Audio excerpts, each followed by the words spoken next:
Wind advisory remains in effect from 2 p.m. this afternoon to 8 p.m. Mountain Daylight Time this evening. What? North winds 20 to 30 miles per hour with gusts up to 50 miles per hour expected. Where? Utah Valley, mainly north of Provo. When? From 2 p.m. this afternoon to 8 p.m. Mountain Daylight Time this evening. Impacts. Gusty winds could blow around unsecured objects. Strong crosswinds are expected on east-west routes in the area, including Pioneer Crossing.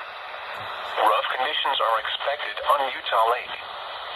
Use extra caution when driving, especially if operating a high-profile vehicle. Secure outdoor objects. Hard freeze watch remains in effect from late Monday night through Tuesday morning. What? Sub-freezing temperatures in the mid to upper 20s are possible. Where? Cache Valley, Utah portion, Sanpete Valley, and Wasatch Back. When? From late Monday night through Tuesday morning. Impacts. Frost and freeze conditions could kill crops, another sensitive vegetation, and possibly damage unprotected outdoor plumbing. Take steps now to protect tender plants from the cold. To prevent freezing and possible bursting of outdoor water pipes, they should be wrapped, drained, or allowed to drip slowly.